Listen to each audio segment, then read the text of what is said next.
This is the Creative Soulpreneur Podcast. I'm your host, Nick Demas. Let's go.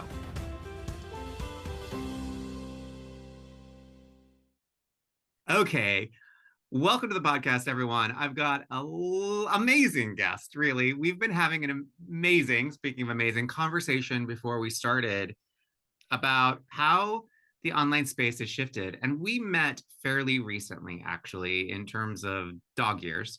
Yes, but I think, hold on, we had a sliding doors moment. Don't forget. We That's may have met many years ago. Wait, okay, tell that story. Okay, this is so crazy. And in fact, because you're on my podcast coming up. So Nick was on my podcast. Hi, everyone. I'm Katherine Beck. I'm a voice coach, by the way. I just jumped right on into the podcast. I loved it. And when you were on my podcast, there was a moment, I don't even remember what we were talking about, but I started talking about when I was in college, I used to go back and like the second act, the school that I was at, was this auditorium theater, this big theater in Chicago, and they always had these amazing musicals. So I would go during the second act, like in the intermission, and like go up to the high, area where I could sit down and just watch in awe and just watch these amazing musicals. And I was telling Nick that one of them that I remember watching over and over again was The Who's Tommy. And I kid you not, in the video, Nick's eyes nearly pop out of his head because he was like, oh my goodness, that was mine. I did that. And that was, how many years ago was that? Oh, 25, 26, 25 years ago? Yeah. So we may have had a sliding doors moment. It's quite possible. It Yeah. really is. Yeah, I did several tours of shows. So it's quite possible we could have had several sliding doors moments. Several. That's it. That's it. Okay, so we'll back it up now. I'll actually formally welcome you to the show. Okay. And let's let everyone know, you said you're a voice coach, but let's dive in a bit deeper into what that means and who you serve and how you serve them. I am kind of like the anti-voice coach because I never really liked voice classes when I was in acting school. So it is really funny that I'm now a voice coach when voice classes was like my least favorite when I was in acting school. I grew up as an actor and I went to college and I studied acting, but I remember my dad saying, you need to have a fallback. You need to have something to fall back on because acting, is so unstable. So I did a double major in film. So I studied film and acting in school. And, I would sit in those voice classes bored out of my mind thinking, why am I doing these exercises? But I always loved acting and I knew that I had to. And it wasn't until several years later when I started to become a voice coach that I understood the purpose of some of those exercises. But I wanted to teach others in a way that they would understand and would relate to them instead of just lying on the floor in semi-supine breathing and saying, oh, and like it just did not. All did. We all laid on that floor and they're like, ah. And I'm like 18 years old thinking, what am I doing in this room? I know what's good for me, but I just don't see the purpose right now. So it was many years later that I figured it all out. But I also figured out that voice is not one size fits all. Everyone's got a different voice and a different purpose for using their voice, but it's a universal and a very powerful tool. I transitioned into becoming a voiceover artist. So still acting and performing, but in front of a microphone. And that's where I really felt my most comfortable. And I learned a lot about voice in being a voiceover artist because I've been in many animated series where I've had to play different animated characters, where I really learned that my voice is an instrument and then I can shape and mold it to create all these interesting characters. And being the voice of big brands and representing, big companies and commercial TV and commercial radio campaigns, radio imaging, where I've been the voice of a radio station, to corporate work as well. So from that point on, I was hooked on voice, but I didn't want to like just do voice. I had to find some sort of alignment to it. And it didn't happen until I left Hollywood. I was living in Hollywood in my 20s, and then I moved to Sydney, Australia, because I fell in love with an Aussie. As And one does, because they are all so hot. I have to tell you, when we you were know, there, I was like, could they get any hotter? It's like one after the next, all these hot men. seriously, it's so Seriously. true. And it's so cliche. I was in a bar on the Sunset Strip in Hollywood. In walks an Australian, orders 2 beers at the bar, and I was hooked. 6 days later, I was in love. So it does. It happens really fast with an Australian. And, 7 months later, I was married and moving halfway around the world. Wow, that is fast. Really fast. Yeah. But you also have to remember that was before like the internet exploded. Yeah. So we were getting calling cards to call each other. Oh my He gosh, actually, remember calling cards? Yes. yeah, I know. He wrote me letters in the mail. Oh, that's so romantic and old school. So old school. And that was only 2004. I know. It's amazing how we've shifted so dramatically. And literally, I remember when I first moved to Sydney, he had AOL, and it was the dial up. So you'd hear like, like the whole thing. So it was, yeah. When it was like, because only one person could be on at a time or whatever it was. You remember? Oh my gosh. It was the dark ages. Yeah. So anyway, when I moved to Australia, I was like, well, how am I going to be an actor over here? So I started to learn the Australian accent. I realized what a struggle it was. I thought, gee, I could teach Australian actors how to sound American so they could book US roles. And I was like, well, if I'm going to do that, then maybe I need to get some more training. So I begrudgingly, because I didn't like voice classes, begrudgingly got my graduate degree in voice over at VCA, which is in Melbourne. And when I would go to those classes, I started to fall in love with voice again because I understood the purpose. My teachers were really great at explaining why we were doing the exercises we were doing. And I realized that you don't have to teach all the exercises. You don't have to do all the exercises. You do what you need for your voice. And I started to recognize a need in the last couple of years that I was limiting myself with just working with actors, that I had so much more to share, and that there was something pulling me to say that I needed to serve a much bigger audience and show others how to find their true voice if they've been hiding away from using their voice. And maybe they want to be a thought leader or consider themselves as this great visionary or expert in their field. They've got so much knowledge, but they're holding back. I wanted to support those people and helping them to find their voice. So I do teach voice, but I guess in a different type of way. Okay, I love this on many levels. And of course, I can relate on so many levels because I think, you know, obviously the similar backgrounds and acting school and Hollywood. And, you know, although I didn't get that Aussie, but I ended up with a beautiful man too, please. Well, You know, hey, it hey, worked out. it all worked out, but no Aussie, but it worked out. Um, I really relate to this also because, you know, a lot of the work that I do is helping people feel seen, Oh, yes. you know, being visible, getting themselves out there. And so I love how complementary this is in terms of the voice, of using it. It's an instrument, right? And Correct. it's a tool Yeah, ultimately to speak your truth, to get your word out there, out into the world.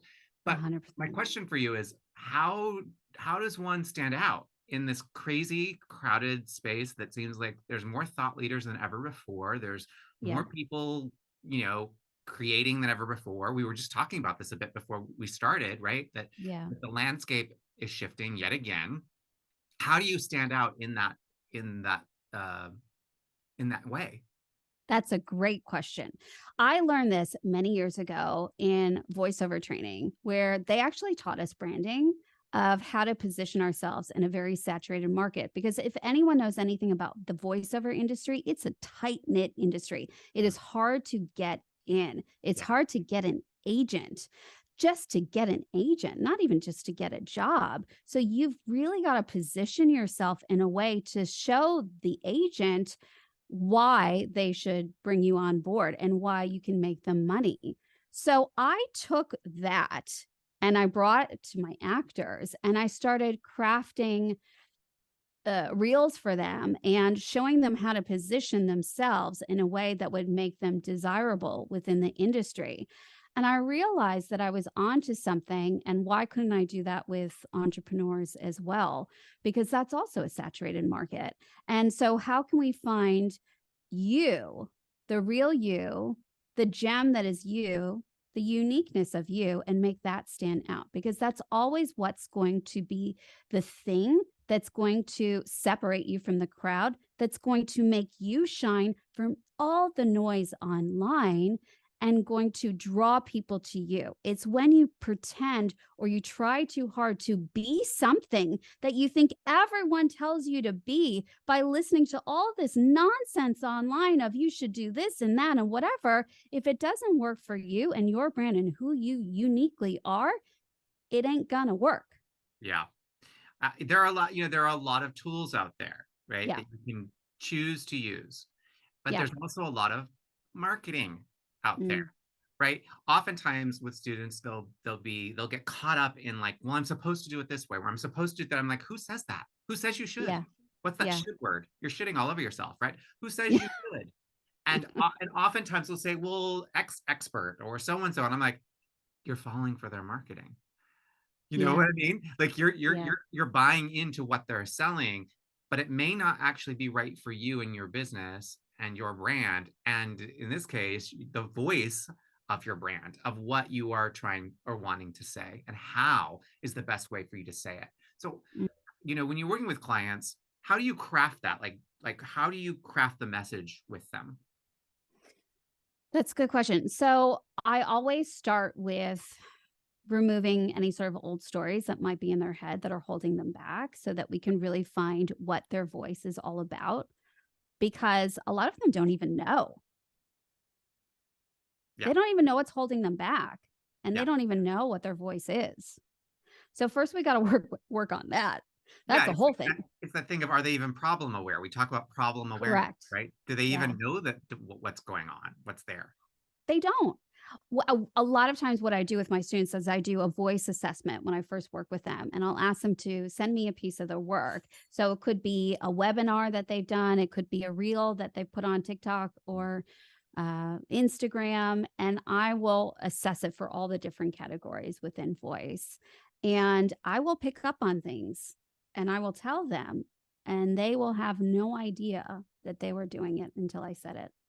So the first step is always awareness. And so I'm like the awareness person that tells them what other people are picking up on. They Yeah. may not know what they're picking up on, but they're picking up on something. So my job is to recognize what that is and help them shift it so that they can start to attract people instead of repel or push them away. I And love that's this. all through the All of a voice. sudden, I'm like, I need a voice assessment. I need to do my voice assessment. I love it. You just right there created demand. Well, a lot of people are now keen into visibility and being seen and thinking about being the face of their brand, but a lot of people aren't thinking about the voice Yeah. that is the other part of their brand, and that's actually the majority of it.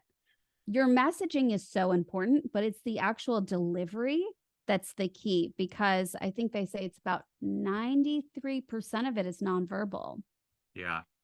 And a lot of the work I do with my students is to remove from speaking logically and start speaking emotionally and with feeling, connecting Yeah. to the words, you personally, because when you can do that, then you can connect to your audience. Yeah. We talk about this a lot because you can be given a template, you can be given a script. They don't work. They're not They going to don't work. work. They're Yeah. not going to work for you because that's not your voice. It's not Correct. your word. It's not coming from you in an organic fashion, and people can read through it. I know I've tried it. I don't know about you, but of course, especially when I first started, I would You're in the try it. right place if blah Yeah, blah blah, blah right? blah blah, right? Like I would try it Yeah. to try it on because yes, Yeah. they are tools, but then how can you take the tools and make them your own? Yeah. Exactly. That's Uh, it. uh, and that really goes into that authenticity piece, right? Yeah. And how do you teach somebody to be authentic is the question. You remove all the crap Yeah. so they can actually find out who they are, what that authenticity is, and remove. Oh my gosh, I talk about this all the time when I work with my students uh, who are entrepreneurs, and I got to teach them about the fourth wall. It's removing that fourth wall, Yeah. you For know? anybody out there that doesn't know the fourth wall, what is the fourth wall? I mean, of course I do because I Okay, so when you're in a play on stage and you're talking to the other actor and the audience is there, there's a imaginary fourth wall so that you don't see the audience, but the audience is actually there. So you're pretending the audience isn't there, but that's the fourth wall. It's as if there's a wall there and you can't see them. And now you're breaking down that fourth wall. I love it. And we do that, right? Like that's Yeah. how you really connect with people Yeah. when you break it down. Because if you're too much sort of on like, an authority pedestal, so to speak, Mm, it doesn't you don't become relatable, right? no, it How can you doesn't relate to resonate. somebody who is way up and above and beyond, right? And in this Yeah. sort of glass house. Once you break through that glass and you connect, that's when people want to connect with you. At least that's my theory. Totally. That's it. The people can sense it. They can sense your BS. They can sense when you're up yourself. They can sense when you're nervous. They Yeah. can sense it all. Yeah. And that's that when, when they're making a judgment, let's say whether or not they want to join your program or work with you or whatever, they're basing it off in that moment. They base it off of emotion, not logic. So if you're coming from a logical place, you may lose a sale or two or maybe more. Or maybe more. Yeah. Yeah. In any way around it, you're leaving money on the table, as they You're say. leaving money on the table. That's right. Yeah. And you're not helping others, helping the people that you want to help and reaching the people you want to reach ultimately. Correct. And Even that's more really what important. it's about. It's about serving others and creating a greater impact in the world. And when you are all up in your head and you lose that connection, then you can't possibly serve others because you're making it about yourself. And Yeah, that's I selfish. talk about That's this very all the time selfish. too. I talk about this all the time with my students about not making it about you. It's not Yeah. about you. Hmm. And the minute you make it about the other, you become less nervous, actually, So true. you know. That's it. And Yeah. you step into your authority in a way that is more embodied. Yeah. So It feels better. It feels more aligned with you too. yeah, yeah. So Mhm. authority is an interesting thing too, because I think there's two sides of that coin. You know what I mean? Like there's the I'm going to demand authority or I'm going to step into it. Yeah. Because I think with a lot of my students, it's about like stepping into it, owning it. Yeah. I don't tend to attract people that are, look at me, look how great I am, right? They're more on the Hmm. other side of it, of needing to fully step in and embody. What advice do you have for somebody who's trying to sort of step in to their authority and own their power? One of the greatest things you can do is breathe because the I have breath no idea what helps. you're talking about. You and I probably teach very similar. No, we do clearly. I Similar love but it. different. I love it. 'Cause, I mean, the breath is going to automatically calm you and help position you in that authority. You already have the authority within you. Now it's about allowing it to come up. The breath, what the breath does is it opens up everything that's been held down. And if we want to have that authentic connection with somebody, that vulnerability, it's all related, that with the authority and everything. we've got to allow our emotions out. If we're shallow breathing, we're holding it all in. So for me, it always starts with the breath, but then there's certain tools that you can use in your vocal toolkit to exude authority, you know? So, uh, volume, for example, is one that you can definitely use to show authority, but it's about using it in a way that makes sense. Everything doesn't have to be loud because that's annoying. That's not authoritative, right? So Yeah. it's about being strategic with your volume. Vocal Um, variety, my friends.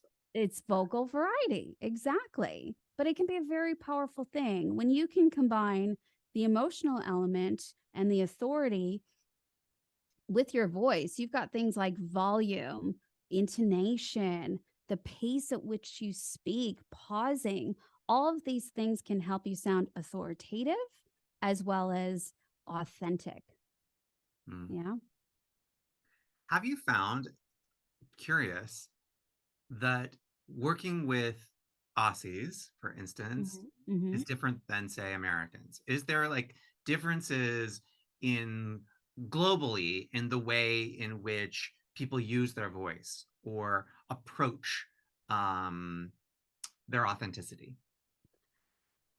It's fascinating because I've been here 18 years, but pretty quickly I learned that culture shapes the way we speak and how we interact with others. And I had a massive culture shock when I moved here because I really wanted to make friends and I felt like people didn't like me. They were repelled by me because I had too much energy. I was like, "Oh, I'm doing town. Be friends with me. Hang out. Let's do something." And it was too much for the Aussies.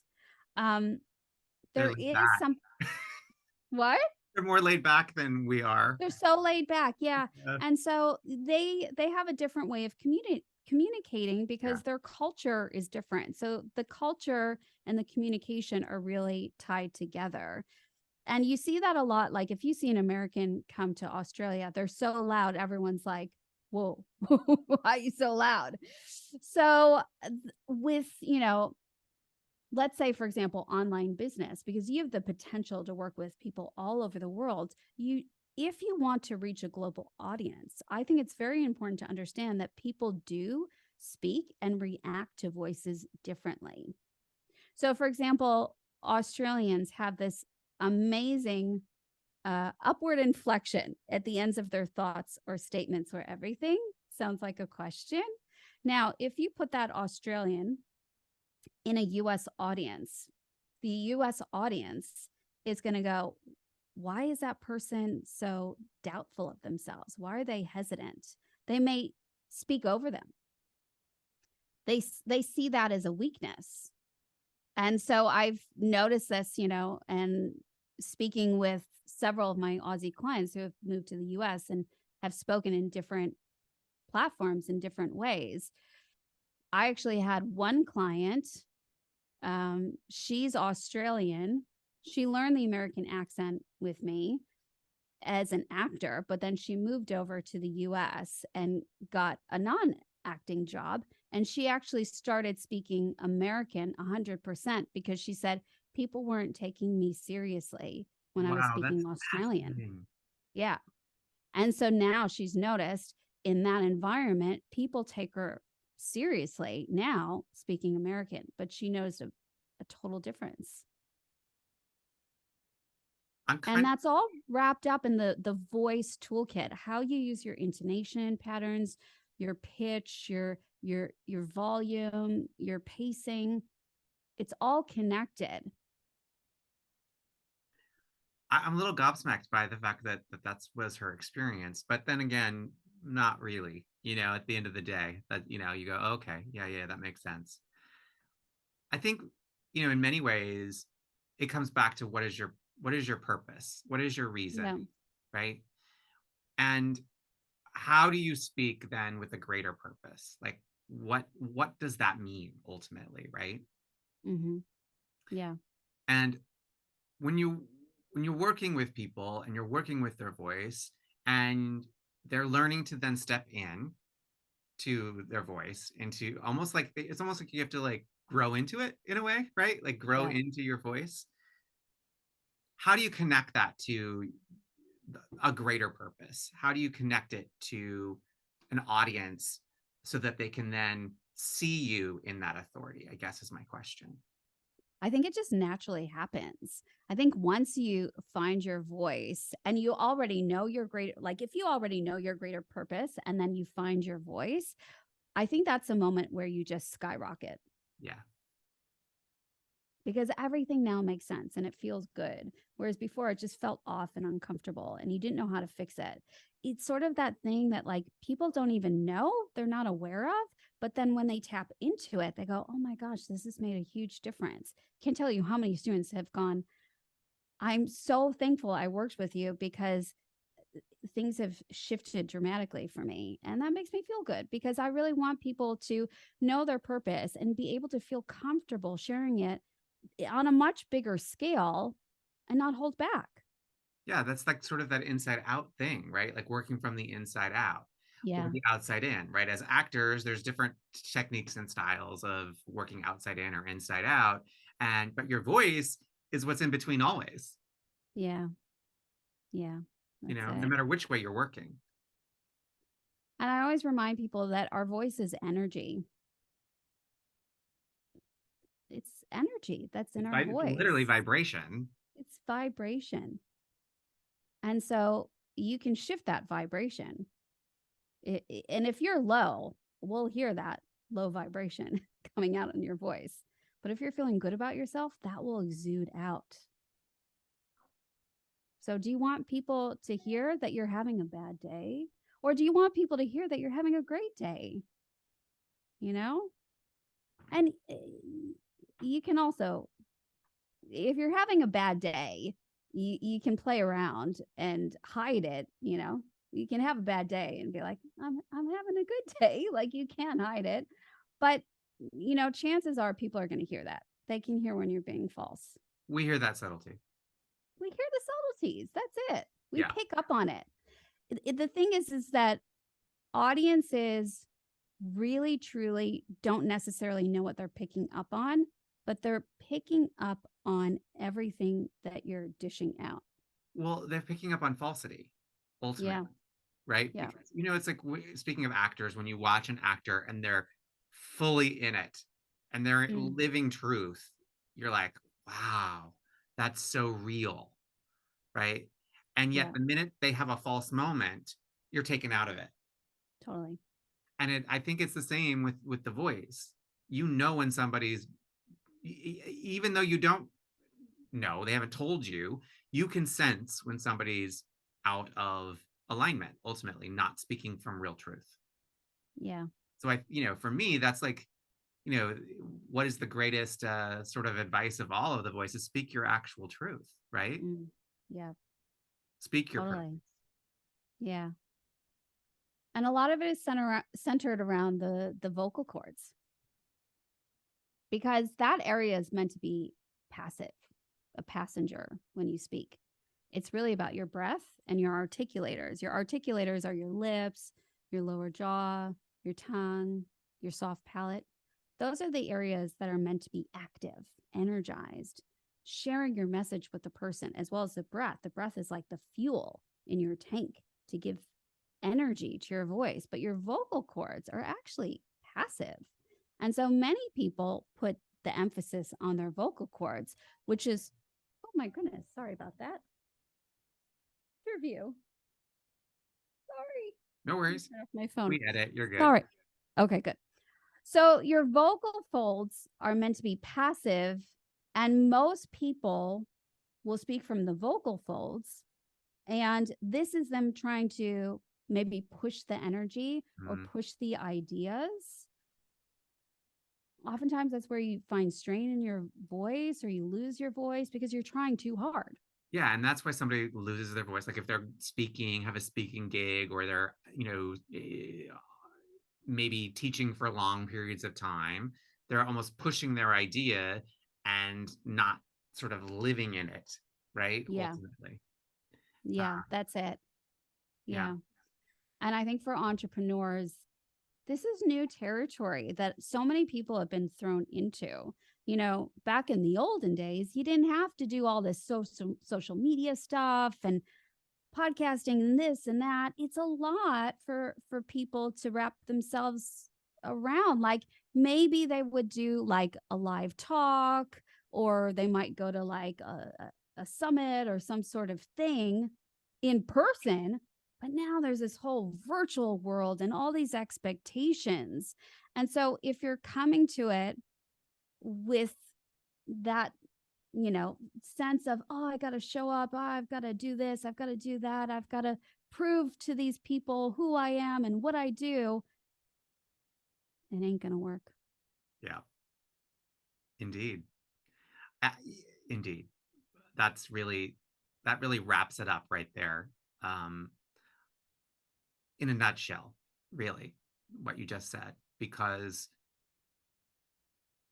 there's a lot out there now. I'm very thankful for I don't know about you, but I'm very thankful for my training, for my theater Very training, thankful for my training. you know, from all of that training that prepped me to be able to do this with, you know, of course, there are days where it doesn't feel particularly easy, but in general, showing up, speaking my truth, standing in it because of that training. And so anybody that's out there who doesn't have that training, but is in this space and wants to serve, be in their greater purpose, stand in their authority, how can they reach you so that they can work with you to speak their truth, to get out there? Absolutely. Well, they can reach out to me. I'm on Instagram and the TikToks. It's the same handle at Katherine underscore Beck underscore. I've got a podcast called the Voice of Your Brand Podcast. But if you want to reach out, you can drop me an email anytime. I'm very happy to have a chat. It's info@katherinebeck.com. We'll make sure to put all of that in the show notes. And you're on the grams. I'm on the grams. You're on the TikTok. I'm on the TikTok. I see you on the TikTok. We're friends on the I see TikTok. you on the TikTok. We're friends on the TikTok and the grams. Yeah. So definitely DM us and let us know what was your takeaway from today's episode. Thank you, Katherine, so much. The Beckinator, as you're known. Beckinator's in the house. The Beckinator's in the house today. And I look forward to spending some time with you in person shortly. So I appreciate you coming on and sharing your insight to the voice, to owning your truth, and to being the authority that you're meant to be. So thank you so much. Thank you, Nick. Thanks so much. If you, and I know you did, so I'm not even going to say if, enjoyed today's episode, be sure to do DMS and leave a review. We love those. They are super helpful in spreading the word about the podcast. Thank you so much, friends. We'll see you next time.